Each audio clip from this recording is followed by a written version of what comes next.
Le métier de juge est une profession qui intrigue et qui passionne. Dans cette vidéo, je vais donc vous expliquer comment devenir juge. Alors déjà, il faut dire quelque chose de très important d'abord. C'est que les juges, ce sont des magistrats. Les juges sont des magistrats. Donc, lorsqu'on parle des magistrats, eh bien, on parle bien entendu des juges. Mais lorsqu'on parle des magistrats, on ne parle pas que des juges. On parle aussi de tout ce qui est procureur de la République, etc. Pour le dire autrement, on distingue deux types de magistrats. Les magistrats du siège, les juges, et les magistrats du parquet, les procureurs, etc. Les magistrats du parquet, ce sont les procureurs, ce sont ceux qui agissent au nom de l'intérêt général. Par exemple, c'est le procureur de la République qui va décider si oui ou non il faut poursuivre tel ou tel individu au regard de toutes les preuves qui ont été rapportées par la police. C'est aussi ce même procureur qui, à l'audience, va se lever et va prendre des réquisitions. Il va dire que tel individu, je veux que vous le condamniez à telle peine. Et donc le procureur, lorsqu'il se lève comme cela, en fait, le procureur, il va s'adresser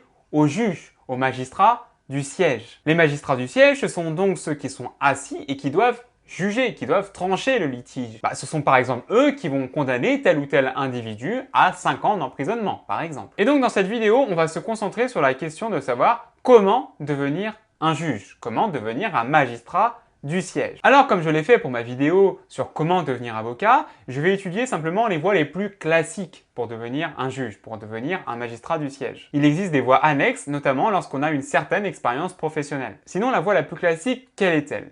Eh bien, la voie la plus classique, c'est de passer le concours de l'ENM, le concours de l'École nationale de la magistrature. Et d'ailleurs, pour devenir procureur de la République, eh bien, c'est le même concours. C'est la même école parce qu'on forme avant tout des magistrats, que ce soit des magistrats du siège ou des magistrats du parquet. Donc pour être juge, il faut réussir le concours de l'ENM, le concours de l'École nationale de la magistrature. D'ailleurs, cette École nationale de la magistrature, il n'y en a qu'une seule en France et elle se trouve à Bordeaux. Alors il s'agit d'un concours difficile. En 2016, il y avait environ 2600 personnes qui s'étaient inscrites pour passer le concours de l'École nationale de la magistrature.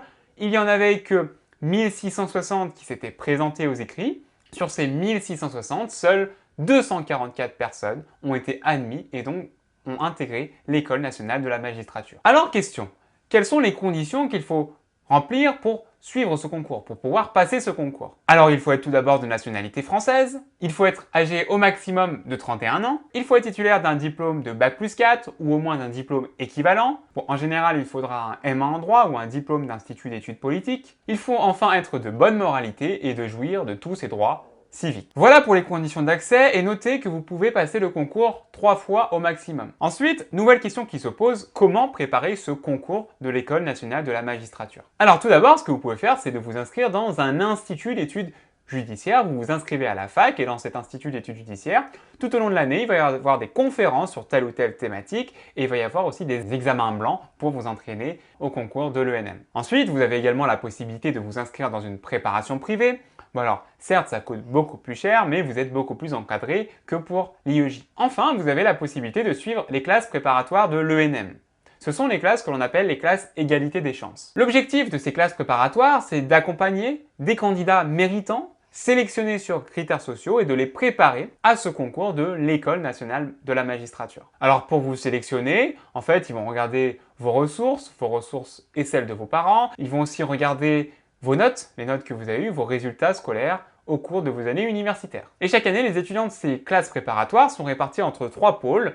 Un pôle qui se trouve à Bordeaux, un pôle qui se trouve à Douai et enfin un pôle qui se trouve à Paris. Maintenant, autre question qui peuvent nous intéresser vraiment, c'est quelles sont les épreuves de ce concours de l'École nationale de la magistrature? Tout comme pour l'examen d'entrée à l'école des avocats, le concours est divisé en deux. Vous avez tout d'abord des épreuves d'admissibilité. Et si vous réussissez ces épreuves d'admissibilité, vous êtes admissible, vous pouvez donc passer les épreuves d'admission pour pouvoir intégrer l'ENM. Et bien entendu, si vous réussissez les épreuves d'admission, vous êtes admis à l'École nationale de la magistrature. Alors tout d'abord, première question, quelles sont les épreuves d'admissibilité? Alors vous avez comme épreuve d'admissibilité tout d'abord une épreuve de culture générale. Vous avez une dissertation sur un sujet de culture générale. Par exemple, en 2017, le sujet était la vérité est-elle un impératif dans la société contemporaine? Ensuite, autre épreuve, vous avez une dissertation de droit civil ou de procédure civile. En 2017, le sujet était la loyauté de la preuve dans le procès civil. Ensuite, vous avez également un cas pratique en droit civil et en procédure civile.